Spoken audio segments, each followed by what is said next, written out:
Hello everyone, this is Access. Welcome to Chapter 7 of this Fire Emblem Engage Anything Goes Maddening LTC. Once we come out of the fog, we see a bright future because the end of Chapter 6 brings two important options to this run. First, we welcome the DLC emblem Edelgard, who is very strong for many reasons. One of them is that at a small cost of 150 skill points, we can get the lineage skill from her that increases earned XP by 20%. Alear and Chloe both inherited this skill, and Alear already put it to use in the arena to gain 36 XP instead of 30. The stupefying ancient well also opens up after Chapter 6. Depending on the total cost of the items we drop in the well, we will be categorized into a transform level between 1 star and 5 star. After the next battle, the well should give us a random subset of the items that are possible for our transform level. But since we're playing with maximal resources, we will in fact receive all possible items for that level. Before Chapter 10, we will do 4-star Ancient Well for 3 chapters, which drops silver weapons, 1 Master Seal and 1 Second Seal, as well as 1 Warp Staff and 2 Rescue Staves each time. The reason it drops 2 Rescue Staves is because at this point in the game, the Ancient Well cannot drop the Entrap Staff even though it seems to be listed as possible under 4 star. The game replaces Entrap with another rescue, which we are happy to take. Looking further ahead, once we have enough seals and staves to get through Chapter 10 and 11, we will transition to 5-star Ancient Well. The advanced weapons dropped by 5-star Well are mostly only valuable for the gold. But the biggest selling point of 5-star is the entire set of stats boosters every chapter. These boosters will be necessary for some clears later in this run. Back to Chapter 7 prep, we did a lot with Yunaka because she will be a key player in this clear. Yunaka needs Mars bound level 5 to inherit a Void plus 10 with all her 500 SP. She also needs Celica bound level 7 for the plus 2 strength stat boost when wearing Celica ring. On top of these, we forged 2 different Iron Dagger plus 3 for Yunaka. One engraved with Micaiah for the 40 extra void, and the other engraved with Edelgard for the plus 1 might and plus 10 crits. Apart from Yunaka, we got Chloe bound level 10 with Mars. She will use Mercurius to get a large number of kills in this clear, while Alear equips Micaiah ring for staff XP. Last but not least, dining opens up in this chapter and makes up for a shortage of tonics. Our early game MVP Clanne proves his worth once again by cooking an S-ranked Hot Crepe to boost 2 strength, 2 magic, 2 speed, and 2 defense on every ally.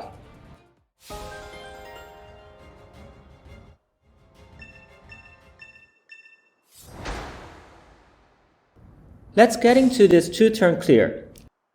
Fram sets a fine example of how to attack by waving her fists at the bottom lance fighter 4 times. She does 0 damage, but it's a surprise that she doesn't miss any of her 66 hits. In truth, this lance fighter has a hidden skill that makes him always get hit. Etier attacks the same lance fighter and Sailing chips him further down to 1 HP, enabling Chloe to get an easy kill with Mercurius. She gets a lot of XP thanks to 2x from Mercurius and 1.2x from Lineage stacking with each other. Chloe canters 1 right after the kill and puts herself in range of all 3 packs on the screen. We will make all of them suicide to her in enemy phase. To do this, we move Citrain to the left of Chloe and Alchris below Citrain to proc Chloe's personal skill, Fairy Tale Folk. It's a bit strange to think about Citrain and Alchris together in a fairy tale, but I guess Chloe must have been playing a lot of Fire Emblem Fates. We also move Lapis below Fram to protect her from the bottom pack. She equips Iron Sword to increase her void above Chloe while tied with her defense. This makes the flyer prefer Chloe. Alear engages with Micaiah and uses AoE Mend on Fram, Etier, and Sailing. It's important that she equips Silver Sword to lower her void, which baits the above lance armor to break her instead of Chloe. Toward the end of this player phase, Sigurd Vander moves forward to kill a mage. Celica Yunaka picks up her assessing instincts and goes straight for her target. She equips the dodgy iron dagger to cover up herself and warp Ragnaroks onto the martial monk in the middle, who is Hortensia's last guard. If only Yunaka were a flying papaya, she would warp onto Hortensia directly. A number of things have to go right in this enemy phase. Yunaka needs to dodge most of the attacks on her to survive. Even with Micaiah engraving and avoid +10, she still faces 30 to 40% hit from these enemies, so she can certainly die if unlucky. In addition, Yunaka needs to kill at least one of the 2 archers who attack her from a heal tile. She wants one of the heal tiles to be vacant next turn, so she can step on it to proc her personal skill. But due to covert type doubling terrain avoid bonus, she only has 57 displayed hit on these archers, which is definitely not ideal.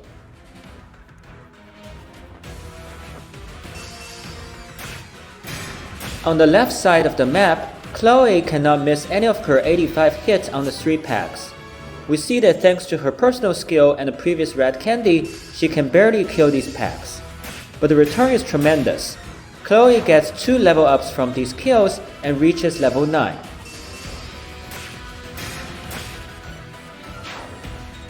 The last level up is exciting indeed. Now the 2 ex-cavaliers near Yunaka choose to attack Vander instead because they see higher expected damage on him. If the bottom cav were to attack him from the left side, then Vander must crit to prevent being blocked in turn 2. He crits anyways, receiving Iron Greataxe as bonus. Finally, in this enemy phase, Hortensia and her retainers approach Yunaka. Hortensia has an engaged attack, but luckily, the wounded monk blocks her from reaching Yunaka at 1 range, so she is forced to attack normally with Outfire and gets poisoned by Yunaka. The monk moves last and goes for the Lucina chain attack on Yunaka, suiciding in the process. Entering turn 2, Vander once again crit kills the boss' first HP bar for the 3rd map in a row. I have a feeling that this senior paladin should belong in a higher tier.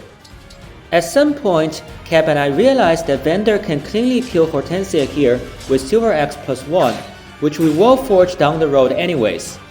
We were pretty excited to incorporate this reliability improvement, but to our dismay, we could no longer find a save before we dropped that Silver Axe down the well. Oh well. We spend the rest of turn 2 to get our units injured. This kind of self-punishment sounds like grist to me, which is not great. Anyways, most of our units can take damage here thanks to the lance armor that we intentionally kept alive earlier. Chloe will get another Mercurius kill on this armor, edging closer to level 10. Let me talk briefly about Citrine, the star of Brodia. Starting next chapter, she will contribute big time to every clear in this run, including the most epic ones. Citrine is just too good to bother wasting an attack action here that doesn't kill. Commander Alear is now happy to see our units placed perfectly on the white grid of this chessboard, so she rewards everyone with her greatest sacrifice. Alear gets an entire level of XP out of this, and also gets more than 100 SP, because SP gain is not capped. To conclude this clear, Yunaka moves to a heal tile and attacks Hortensia with her other Iron Dagger +3. Thanks to Edelgard engraving and her personal skill, she has 17 crits on Hortensia, and successfully kills with a crit.